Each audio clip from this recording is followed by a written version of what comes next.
भारत के 7वें राष्ट्रपति श्री ज्ञानी जैल सिंह उन महापुरुषों में से हैं जिन्होंने साधारण परिवार से लेकर अपनी प्रतिभा, गुणवत्ता, संघर्षमय जीवन के कारण लोकप्रियता प्राप्त की। अपने देश के लिए सर्वस्व त्याग कर और कष्ट सहकर राष्ट्रपति के सबसे ऊंचे पद पर विराजमान हुए। ज्ञानी जैल सिंह का जन्म 25 मई 1916 को पंजाब के संदवान गांव में हुआ। उनके दादा सरदार राम सिंह एक बड़े कारीगर थे। बाद में उन्होंने सिख धर्म अपना लिया और राम गढ़िया कहलाने लगे। जैल सिंह अपने पिता किशन सिंह की तीसरी पत्नी बीवी इंदी कौर से पैदा हुए थे, लेकिन जब वे केवल 11 महीने के थे तब उनकी माता का निधन हो गया। उनका पालन पोषण उनकी पहली बड़ी माँ बीवी दया कौर ने किया। जैल सिंह पर घर का धार्मिक परिवेश का बहुत असर पड़ा।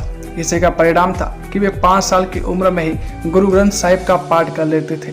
विदेशी शिक्षा तो दूर की बात थी, उन्हें तो देसी शिक्षा भी केवल मिडिल क्लास तक ही मिल पाई। उन्होंने स्वाध्याय से हिंदी, अंग्रेजी और उर्दू भाषा का अच्छा खासा अध्ययन किया। उन्होंने जीवन यापन के लिए राजमिस्त्री, बढ़ई, लुहार सहित अनेक काम किए, इसलिए आम आदमी के जीवन और उनकी इच्छाओं को उन्होंने करीब से महसूस किया। 1934 में 18 साल की उम्र में जैल सिंह का बीवी प्रधान कौर से विवाह हो गया। ज्ञानी जैल सिंह का राजनीतिक सफर। ज्ञानी जैल सिंह ने राजनीतिक जीवन की शुरुआत फरीदकोट से की। वहां उन्होंने 1938 में भारतीय राष्ट्रीय कांग्रेस पार्टी की एक शाखा स्थापित की। स्थानीय प्रशासन ने उन्हें गिरफ्तार कर लिया और 5 साल की कैद की सजा सुनाई। जेल से छूटने के बाद जैल सिंह ने कई गुरुद्वारे में स्वयंसेवक के रूप में धर्म प्रचारक का काम किया। बाद में उन पर महात्मा गांधी के विचारों का प्रभाव पड़ा। उन्होंने अहिंसा और सत्याग्रह का रास्ता अपनाया और स्वतंत्र आंदोलन में बढ़ चढ़कर भाग लिया। देश को आज़ादी मिलने के बाद भी जब फरीदकोट के राजा के अत्याचार नहीं थमे तो जैल सिंह ने उन्हें डटकर मुकाबला किया। आखिरकार मेहनत रंग लाई और 1948 में फरीदकोट रियासत का विलय PEPSU यानी पंजाब और पूर्वी पंजाब राज्यों के संगठन में हो गया। उन्हें राज्यसभा मंत्री बनाया गया। 1956 में वे राज्यसभा के सदस्य निर्वाचित हुए।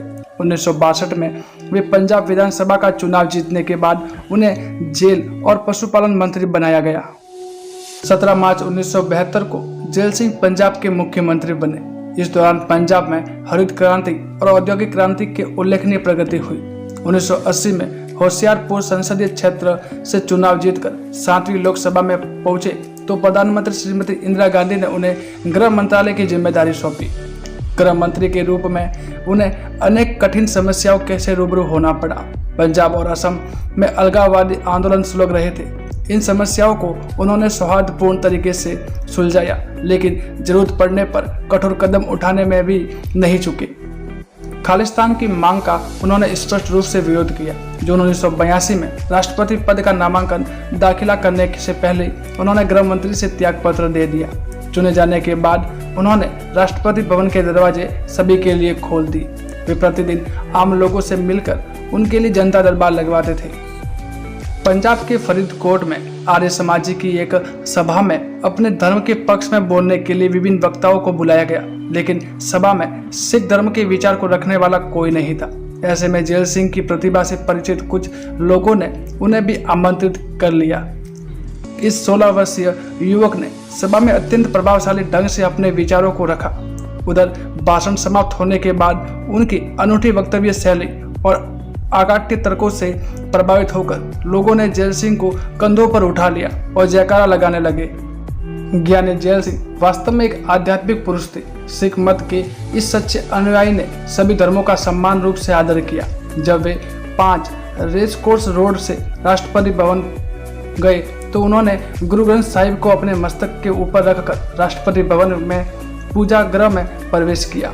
उन्होंने विद्वानों से वेद, उपनिषद, गीता, कुरान और बाइबल का भी सम्यक ज्ञान प्राप्त किया। वे उर्दू भाषा के भी अच्छे जानकार थे और शेरो शायरी में भी उन्हें महारत हासिल थी। इसका असर उनके भाषणों में भी देखने को मिलता है। हरियाणा के रोहतक के पास एक सड़क दुर्घटना में घायल होने के बाद वे 27 दिन तक कोमा में रहे। आखिरकार 25 दिसंबर 1994 को ज्ञानी जैल सिंह इस दुनिया को अलविदा कह दिए।